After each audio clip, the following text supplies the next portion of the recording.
I would say for anybody who is hesitating about going to the Catalyst program, the coach, in our case, James, was just phenomenal in terms of being able to help review our work, give us really good feedback, really pushed us a lot. And there were weeks where I progressed a lot, and there were weeks where I felt like I took 2 steps back.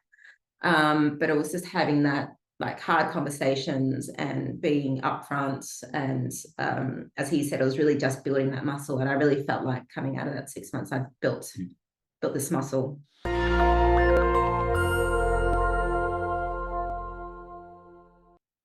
Hello, it's Dave from SYSTEMology, and I'm shining a spotlight on some fantastic businesses, and we're talking about their systems journey. I'm here with Doug and Andrea from Sydney Strings Centre. I'll pop a link just near this interview, but maybe just to start, and I'm not sure who wants to chime in, but I'd love to hear a little bit more about your business and what you guys do, and we can kind of go from there. Great. The Sydney String Centre is my family's business. Mum and Dad started it in our garage in 1991. So we're 32 years old this year. And we're a musical instrument business that specializes in the violin family. So we sell and make and repair and rent violins, violas, cellos, and double basses. Yep. And we do that from our location here in our showroom and workshop in Chatswood in Sydney. Oh, very cool. And what size team do you have? It fluctuates a little bit, but we've got about 40 people. Yeah. All up, and that's a mix of full-time and some part-time employees as well. Yeah. Various different disciplines. So we've got salespeople, we've got musical instrument makers. They're called luthiers, violin makers. We've got people in purchasing and procurement, and we're like importing everything from single pieces that could be worth tens of thousands of dollars, right, to container loads of instruments that we have made for us with our partners overseas, China and Germany, and something alike. We've got people in admin positions. We've got 2 people doing e-com, and everything else in between. So it's a pretty big team. Yeah, perfect. And are the parents still involved? Like, is it a true family business, or where are they now? They're here. They're really happy. So I run the business with my 2 siblings, and my wife now as well, Andrea. Mum and Dad come in, and they're happy to do the things that they love doing. Yeah. So that in the workshop, and my mum, in sales and helping customers. But they're happy not to be running it. So they're happy to hand that. They've well and truly handed that over to us, but you'll see them around the place. Yeah, yeah. And you're like, do you see yourself as a systems person? Like, it sounds like business has kind of been in your family for a long time. I'm curious to know how you think about systems and process, if it's something you naturally do or something you're averse to doing. No, I think the whole company really is interested in systems, and certainly in myself. So my journey into systems probably started with lean. I was really interested in making our own instruments here. And when we started looking into that, I thought, well, how are we going to do that and make it really cost effective? So I went down a journey into lean manufacturing. That is not entirely, but quite heavily reliant on systems. Yeah. And then as the business started to grow, I was really lucky. Andrea was in consulting with a lot of other much bigger businesses. And at some point, it just sort of like the light clicked, and it's like, if you want to grow the business, you have to build that on systems. So we were sold on that pretty early on, and then it was just like, how do you do it? Yeah. Be interested to know from your point of view, Andrea, because you've seen bigger business, there's difference obviously between bigger business and small business. And bigger business, it's much more established systems and processes that develop over time. How do you find that jump and trying to think about what's critical and how do you build a systems culture in a smaller team maybe than, the way that you've seen it in larger companies. I don't know if you've picked up any distinctions there. Yeah, it's interesting. So my background in design and innovation, so working with consulting with big companies on that.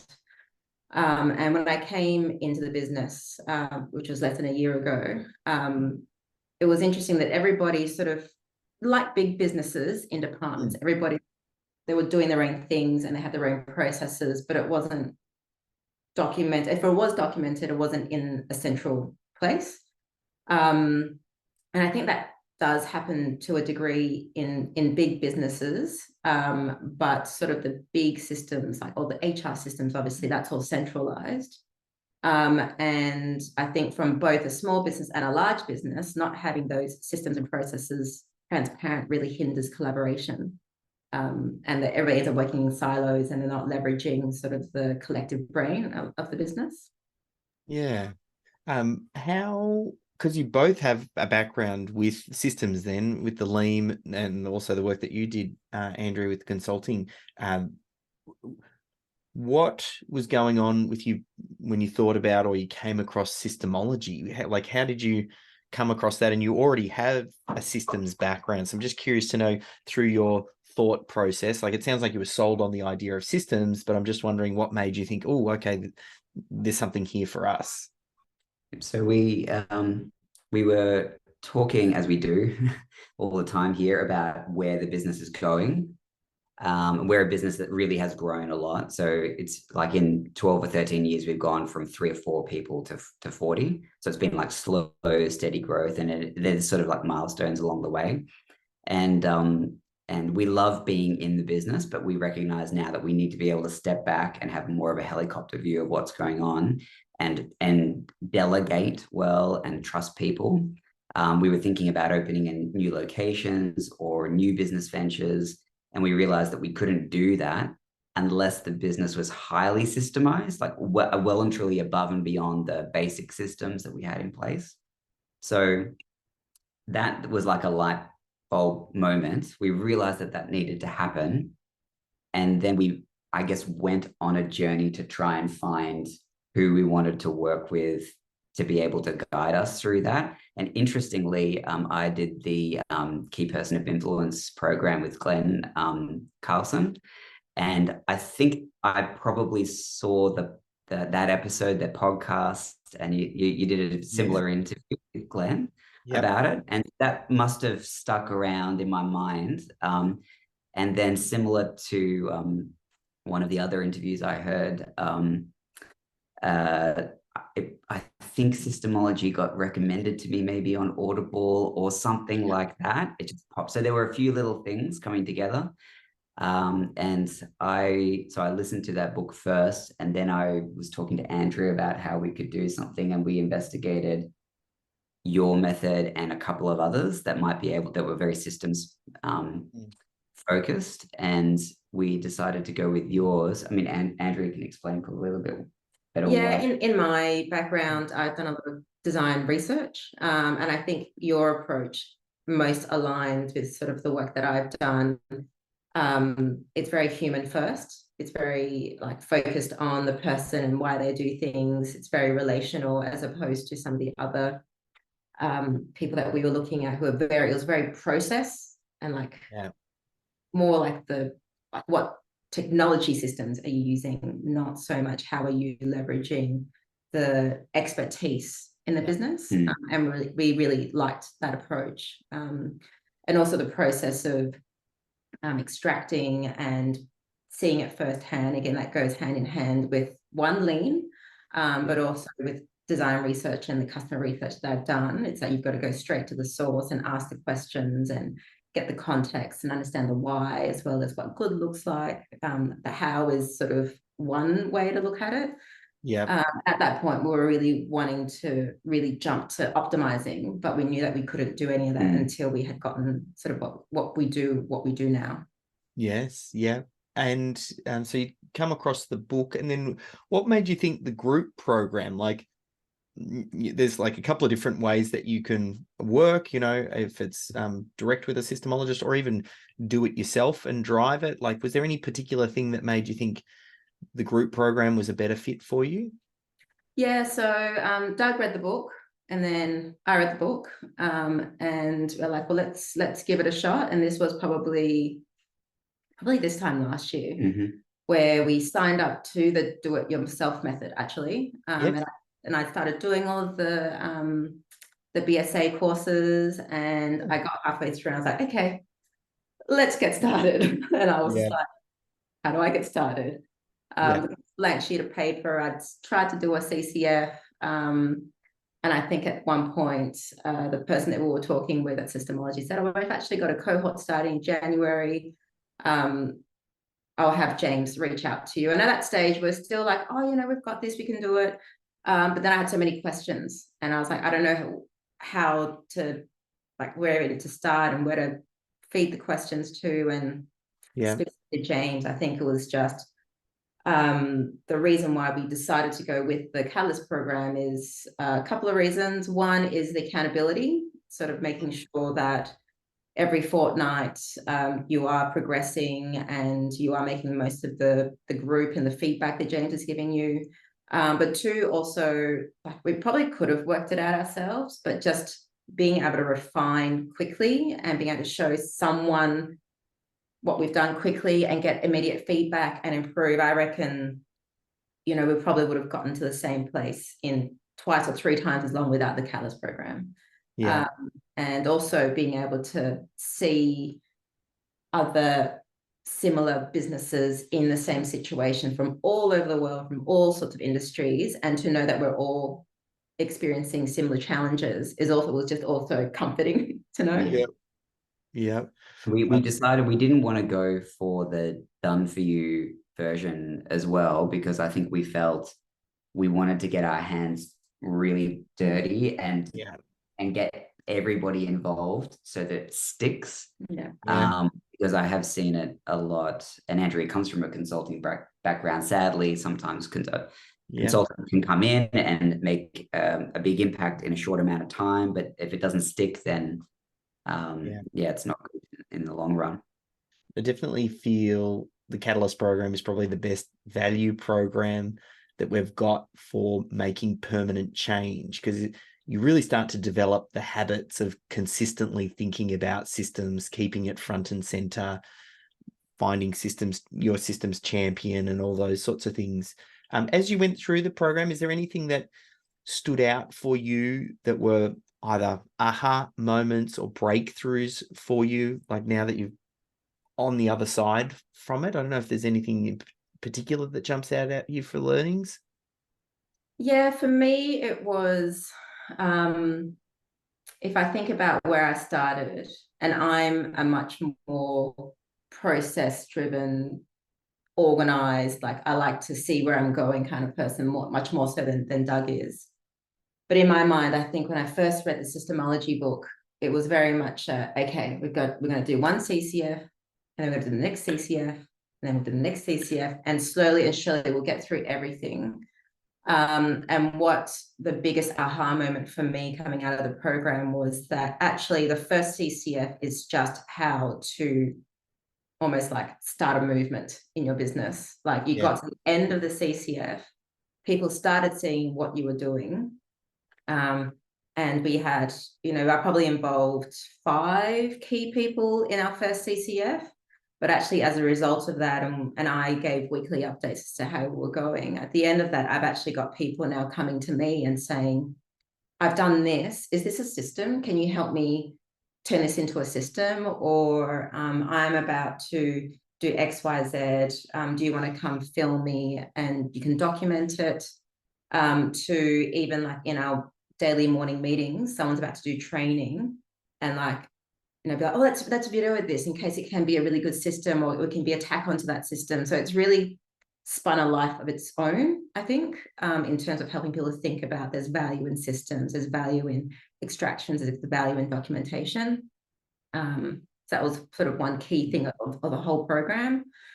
In terms of like going in week to week, I would say for anybody who is hesitating about going to the Catalyst program, the coach, in our case, James, was just phenomenal in terms of being able to help review our work, give us really good feedback, really pushed us a lot. And there were weeks where I progressed a lot, and there were weeks where I felt like I took 2 steps back.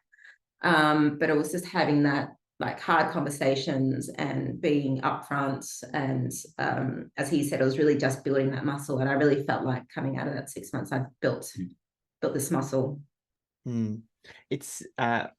It gets progressively more challenging to build a systems culture the larger the team that you've got. I don't know if you've got any thoughts or insight on that, thinking about when you started, like you already had a good sized team, and I don't know if there's anything that you picked up along the way, because it sounds like you've really started to build a culture, and then some people are catching on and now they're bringing things to you, which is all part of this idea of this is the way that we do things here, and building the culture, which is what makes it stick.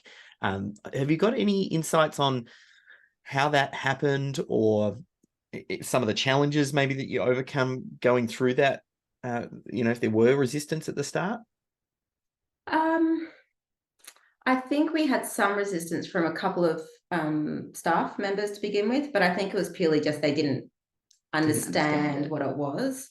So being able to show work in progress, showing just even week to week the homework that I was doing, being able to actually show that to the group and get feedback. There's a whole week in the program where we focus on communicating the message to the team and getting that out there, and that was very helpful as well. Like sometimes it feels like, because when you're already sold yourself, you forget that not everybody is on the same page as you, because not everyone's read the book. And we did actually get a few people to read the book. That helped a lot. It's like there were a few people who straight away put their hand up. They're like, I love this. I just want to be involved. Kind of, can I be involved? And then, yeah, there were a few others, maybe not so, but no one was really, we've been through this on our lean journey already. And we found that through that process, the people who weren't aligned with the way that we wanted the business to run had probably already left the business. And when we were hiring, we've been hiring people that understand that they need to love what we do. Like, who doesn't want to work in a business where they love what they do? And everyone here loves music, and they love violins, and they love helping people learn music and all of those things. But to find people who are like that and also understand that it's a business, it needs to run in a certain way, a lot of moving parts, and everyone has a part to play. So, yeah. And I think something that you say over and over again is not focusing on why the business needs this, but focusing on why it's important to our people, how it makes their lives easier, and sort of the added benefit to them. And we've seen that a lot in, especially because we're growing, we are growing the teams, there are people coming in. So framing it as it's easier to train, people going on leave. We've had quite a few people on leave for extended periods of time, and we've used those opportunities to do the extractions and documents so that when they're away, it's the work isn't just lumped on the one person, but it could be spread out to several people just to make lives easier. Yeah. You mentioned, again, it's obviously popped up a couple of times, Doug, around lean. I don't know if you've got any insights around the differences in the methodology, because I do feel, and obviously I'm biased, so I feel Systemology has a unique way in the way it approaches process, and a big part of that is I haven't had experience like before Systemology around lean and Six Sigma and some of that type of thinking. So it was a fresh approach to a long-standing challenge that a lot of small business owners have. I'd be curious to know what differences that you see in the approach, or how it worked. Yep. So the Six Sigma thing, I'm not a big fan of it. It doesn't not applicable for our business. Lean, I feel like Systemology fits in really well as a part of like a broader lean journey that maybe somebody might be on. Lean, so there are things that are very much aligned. So a key lean principle is to go and see things.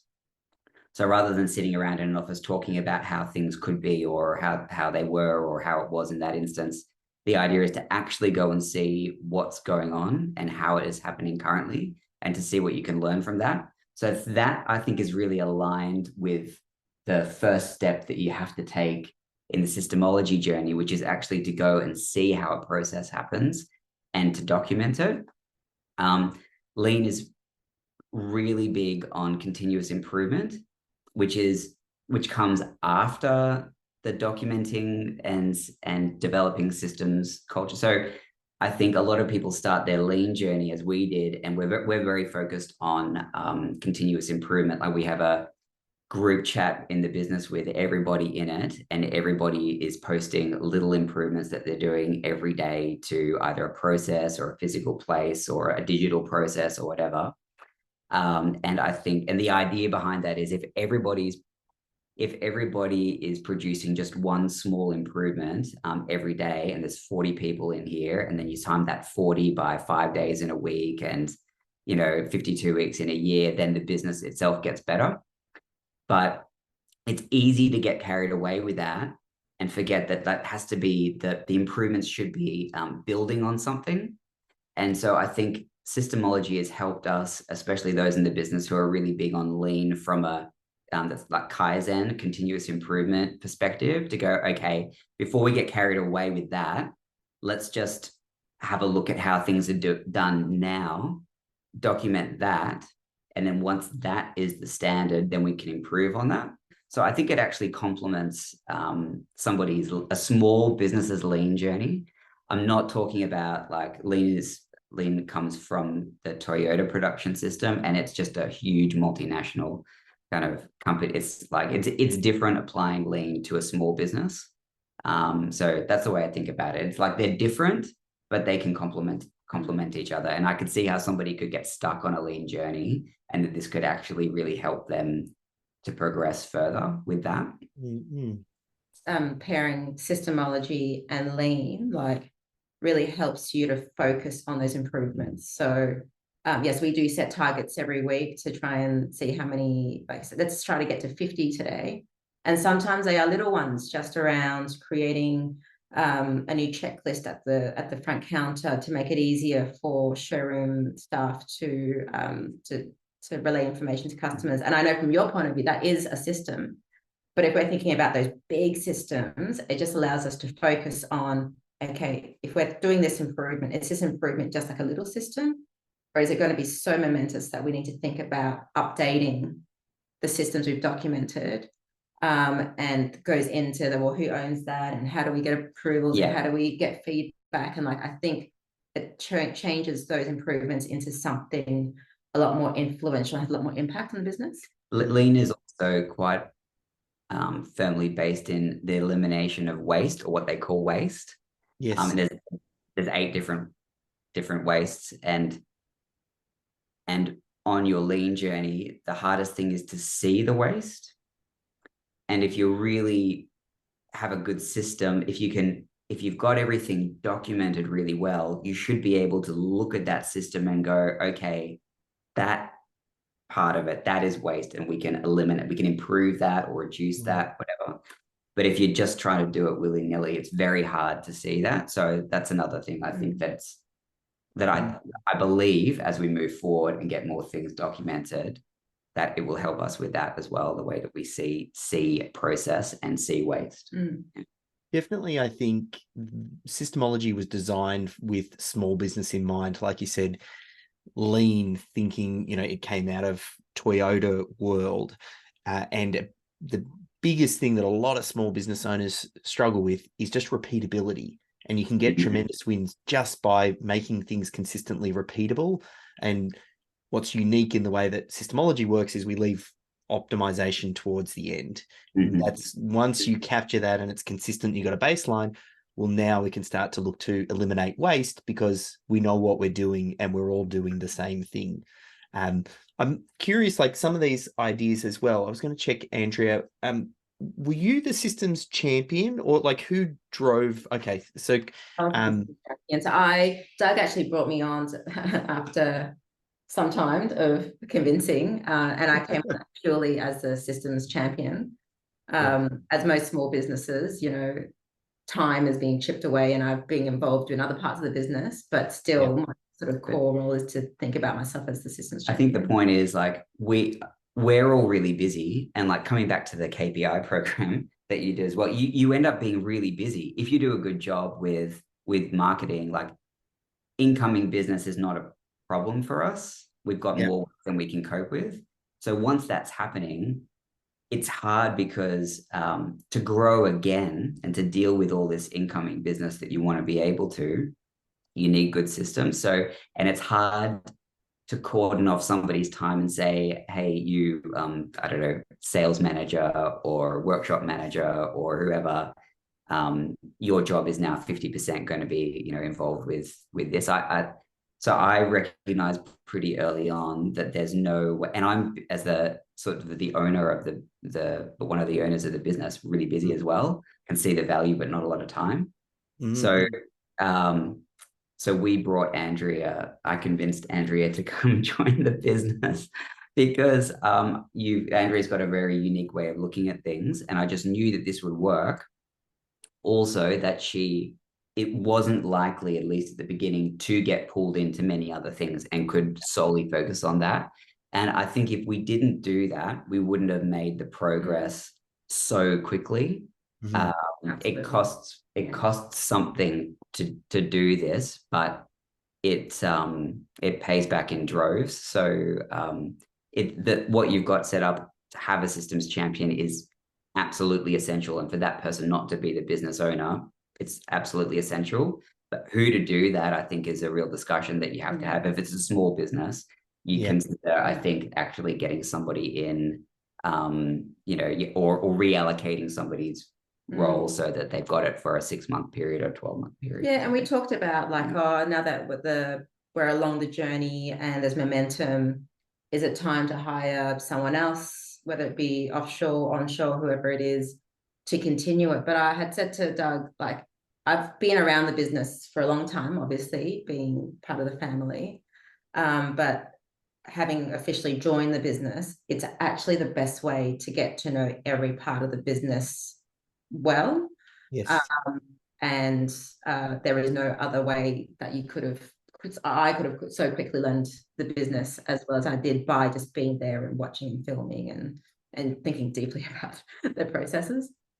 I've been thinking a lot about the systems champion because I feel that they are the leverage point. Like when I look at all the businesses we've worked with, the ones that have really gone off like a rocket ship are the ones that have got the systems champion. I think it's incredibly astute that you identified a highly skilled team member who's got capacity to go into this role, because by doing that, you're sending a message to the team that this is important and that you really want to put your best minds on this, because it's about capturing that best practice, which is effectively like a habit. A system for me is a documented habit.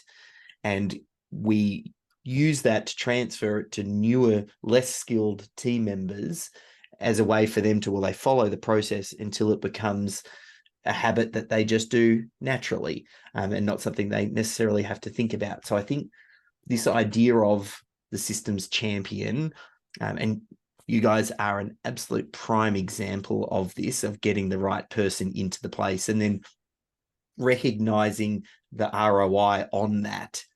Because I think where a lot of small businesses struggle is because they haven't seen the efficiency improvements that it can deliver. It's very hard for a lot of them to justify the cost, and then they try and go, oh, well, let's, offshore this or get, less skilled labor that might be lower cost, because they struggle to try and think about, well, can I have a whole person devoted to this particular role? I don't know if you can speak to anything like that, and maybe it's something to do with your process background that enabled you to kind of, or maybe the size of the team at the time. But obviously you threw your hat over the fence and you put a highly skilled team member into that role. I'd love it. Yeah, if you can speak to that. Like how as a business owner, how badly do you want to be able to step back and work on the business? Like, you know, like, and work on things that really, one of the reasons, so we wanted to grow, but we also wanted to, if we're going to be in this business for the rest of our careers, we want to work on things that we really love. Yeah. There's so many things that I could do, but I don't love doing. And if we've got a good system in place, we can get anybody to come in and do that. So as a business owner, how badly do you want to be able to be in that position? And if it's really bad, then you've got to put some money behind it and hire the right person to be able to do it. But it doesn't have to be a highly paid consultant or whatever to come in, and you can still use your team members, but you've got to give them time. It's not like if you said it's going to be 10% of your time, they really need to dedicate almost their whole job, I think, for a period of time to really make progress quickly. Once you get stuck into it, it's never ending. I think there's just, you never really stop. But I think it can also be a great learning opportunity and professional development opportunity for whoever you put into that role. If you find the right person that really enjoys it, that doesn't load it, but actually really, really loves it, it can be a really great motivator for them and for them to then find, I think also we went into Systemology with a focus of growth in mind and wanting to use it as like, how do we seed more opportunities for growth, whether it be because we wanted to pull you out of the day-to-day so that we could work on other projects. But I think also because of our lean mentality, and also probably a bit influenced by my background in innovation, is going into the different systems in the different parts of the business. It's also allowed us to see new opportunities, new efficiencies. So, with the workshop, it's like, well, some people might be really tempted to come in, document their processes, and it's a bit of like okay, done, put that aside, next thing. But I think we really used it to say, oh, you guys are doing it this way, and you're tacking, and once it goes there, it goes to the showroom. Have you guys talked about how we could innovate in this space and actually think of a new service we might be producing? So it's actually created sort of new ideas in our business as well, just by thinking differently about each of the departments. I know a lot of business owners that are watching this are going to be thinking, well, how do I find my Andrea? Where's my systems champion? And one thing we've identified, and you hinted at it before, it's almost like this idea of an apprenticeship. One thing, a couple of systems champions that we've seen that have done really well, it's the junior accountant. It's the junior person in the workshop who might want to make this an industry for themselves. And what better gift could you give them than the chance to work closely with the higher skilled team members to capture what it is that they're doing and imprint the systems thinking in their mind early. I'm wondering, with just that thought and thinking about your own skills, Andrea, and maybe Doug, like, what are the qualities or the attributes do you think that would make a great systems champion? It's a good question. I think by nature, I've always been I'm comfortable with chaos, but I'm an arranger. I like to take things apart and put it back in a way that makes sense to me. You've also come from an information design background. Yes. So Andrea's job, one of your many jobs that you had in your past, was taking very complex ideas and visually arranging that information so that it's understandable by a regular person or a board member or something, and so that, I think, has helped a lot with you. Yeah, so I think that from getting into the systems champion mindset, you've got to be comfortable with a bit of ambiguity and chaos, and you've got to have the desire to want to pull that into something that you can work with. I think that's one. So I think at the beginning it's very overwhelming until you figured out your way of working with Systemology. I'd say how we've taken it on board and run with it in our business is probably quite different to how each of the other people in our cohort of the Catalyst program has done. Yeah.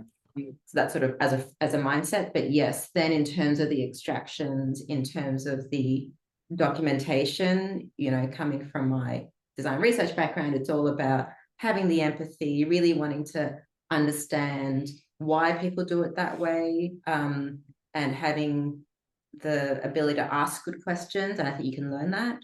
In that documentation area, it's about learning a little bit about information design and how do you make things understood. It's one thing with the content, and I think, you know, AI, and I've attended your ChatGPT masterclass, which has changed my life. Yes. Is helpful, but again, how do you then present that as information so it's really easy for your staff to read and consume? And knowing how your staff will consume that information will help you do that. But, you know, even James gave us a lot of pointers around like big headings and bullet points and like stuff like that. That came quite natural to me. But I'd say, you know, if you were used to working with like academia, for example, that's a very different type of writing style. So it's learning the differences between how content and the way that content is visually presented can also help with the consumption of and ease of understanding of a system in a business. I'm trying to think of the other people that we've got involved now, and it's like hunt down the person with the cleanest desk and start there. Love it. True. So true. Like if I think about the people who are involved, they're naturally very like, they like things in a certain order and they have a certain way of, they're very like neat and orderly. That's just maybe a starting point. Yeah. I like your point about there's a real human element.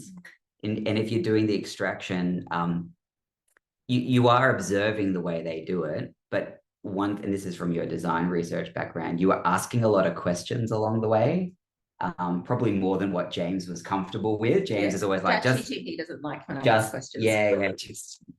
Just observe. But it was quite interesting, if you're naturally inquisitive and you're asking questions about why someone is doing that, that can actually help when you're designing the system as well, to understand like they're doing this, but also to understand why they're doing it. And I think that also comes down to leveraging the knowledge in the business and going back to the systems culture. You know, then people realize you're really interested in their work and that, you know, they're seen. They are seen. Yeah, for sure. Yeah, there's been a lot of that, I think, as well, and a lot more awareness of other people's like, you know, people in the workshop a bit more aware of what's going in the showroom, and vice versa, because everything's like laid out, and people, there's like aha moments where they're like, oh, that's why I've got that problem, because that's the way it's being done at the moment. That's when we start to get into the improvements. And actually in the workshop space, we've started using the systems we've documented to work with our suppliers.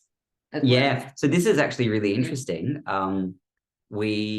So over the last 3 years, even before SYSTEMology, we were trying to eliminate waste from a process that we've got, which is very labor intensive. It's what we call the setup. So for all the violins and things that you see there, we've got to cut bridges and sound processes, some very complex parts. And we were having a lot of trouble with our suppliers in China. We worked on making the process simpler here. We couldn't get over there during COVID. And then having made the process simpler, then we documented the process and then used that documentation and sent some of my team over to China this year to train half a dozen people over there in the methodology there. So that's been quite interesting as well. Yeah, going further upstream and saying, you know, like this is, we've got this process now. We've improved it to like, we're happy, it's stable. And now that was a real test, wasn't it? Like, and it wasn't the whole system. Like the way that we wrote the system is that there are stages, and that we identify maybe this stage can be done by this person, and even at a training point of view. So it was, I think definitely key in being able to articulate that to our suppliers. I'm so fascinated by this and the application of it, and then the ripple effect that it has and how it's touching all team members and different aspects of the business. You're on this journey now, and that ripple effect, like we jump forward 5-10 years, like we can only imagine the impact it'll have on the business at that point in time. But now that you've come to the end of the Catalyst program, now the real work starts, because you kind of get a little bit of a crutch as you go through, because you've got that every 2-week meeting with James, and that makes sure that you get the momentum. But I don't know if you could speak to the wins that you got by going through that program, or the impact, or even a story or something that's popped up where you kind of like, oh, that just illustrates the benefit of us going through this program. I definitely think working with China is one of those key things. Already I've been able to, I mean, this coincided with us hiring a few different people and reorganizing a few of the key people in the business into slightly different roles, including promotions and things. It's taken months, but I can honestly say that I'm not needed as much already. I don't know if I can give like specific examples. Or, well, I mean, just, yeah, on a typical day now, I'm really not having to do a lot of the tasks that are happening day to day. I am having, like, it's given me, for sure, it's given me time. You've probably mentioned a couple of times that it used to be on a Saturday. You would have to be on the showroom floor, you know, be present. And I think a combination of getting the right management and leadership, but with the systems, it's meant that you can be here, but you don't have to be on the front line, and you can be working on other parts of the business. There's definitely, that's like one of the early indications once you really start to get that momentum that shows up, and then that space even increases. Like you'll be able to remove yourself. And then it's funny, it's different for different business owners. I've seen some business owners at that point in time, they just go, oh, that's a nice little business, can run over themselves. And then they find something else for themselves to work on. Maybe there's a new business or a sub business or something like that. And then you go off and kind of work on that. So it's kind of this journey. Now, like, I don't know, sort of in the final part of this, I'd love to kind of speak just a little bit to the program itself with James, and, you know, the value for money, or what you got from it. Like, if a business owner is thinking about it, there's not too many places that you can go to learn this stuff. I actually don't know of anywhere, like, we're the world's first training specifically for systems champions. But working also with the business owner and helping them to understand, so they can be the leader and then empower the systems champion in front of the organization to say, this is important. I don't know if either you've come across anything else, or if you could speak specifically to this particular program and what you got from it. I'm just thinking, as you're saying that, I'm thinking about what it's like to learn a musical instrument. And, you know, you could go on YouTube and Google like how to play the cello or something, and you could kind of understand it. And there are hundreds of method books for how to do it. You know, everyone's got a different, and you can read that and you can understand the words. But there's nothing like having a lesson with a really good teacher and really being coached through that, and then going home and doing your homework with practice for music and doing it and repeating it and getting better and flexing those muscles, and then coming back for like, just that really works. And at the end of the day, like, it's cheap for what you get out of it. Actually, I think, like, it might be, if you're in startup mode, or if you've fallen on hard times, you might look at that and think, oh, that's actually quite, can I afford to do that? But it's more of a question for us of, like, for me, it was easily seen by us as an investment, out of which we got really great value. I think it's that accountability, all of those things that I feel like if I had to do this on my own in a DIY, I'm someone who likes to work with someone, bounce ideas back and forth. Like, that's how I work, and that's how we certainly work. But in the systems champion space, you know, the idea was to pull Doug out of the weeds. So it wasn't appropriate for us to be doing that. So having James there was amazing. And I'd say for the price of the Catalyst program, even though it was in a cohort and that we met every 2 weeks and there were 15 to 20 people there, I actually felt like a one-on-one coaching session with James, because he was very dedicated in giving you individual feedback through sort of the video casts, screencasts. That and is it true. felt very targeted and not just here's the general feedback we're going to give and you can figure out what that means for you. It was the feedback based on your work. And so the more that you put into the program, definitely the more you get back. And I felt like because I had the time and I was dedicated to this, I definitely got sort of maximum value out of it. Yeah, I think it's as much and as little as you want to get out of it. So if we or Andrea really put a lot of effort into the homework and really did everything that James at the beginning probably you would have liked to have done more even. I think it felt a little bit of a slow start, but I think that's because you and I had already been into it for 3 or 4 months, whereas it was brand new for everybody else. But there's the opportunity to record things and post them to the group. And we could see that, and Andrea was usually first cab off the rank, posting things week in, week out. And so but we could see that a lot of other people we're just sort of used to that sort of iterative, just put it out there, like done better than perfect is our philosophy. So put it out there, and we could see that a lot of other people were viewing them and getting some value out of that. But also the other participants who were with us, like the more they put out, the more I was learning as well, because I could see different styles, different approaches. It allowed me to refine that as well. So again, because people are in different industries, they've got different criteria, they're in different contexts. And so you're sort of like, we had our blinkers on because it's a way that I was going to do it, but being able to see how other people have done it with James's immediate feedback just allowed you to have that, like, oh, I might just try it this way this time because it looks kind of cool. And does that work? James, what do you think? And so being able to have those conversations was cool.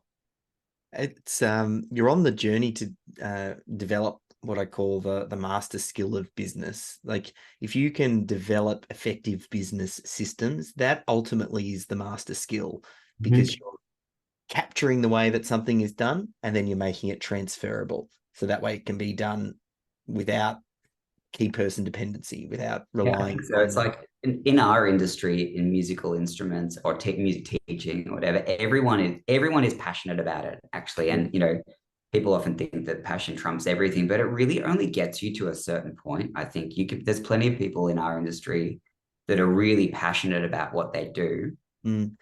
But if they don't take that next step to work on the business and to work on systems and everything, the reach will only ever be who they can physically see and touch. And we really believe in what we're doing, and we really think that lots more people can benefit from our products and our services and our way of doing business. And working on systems is the way that we're going to achieve that.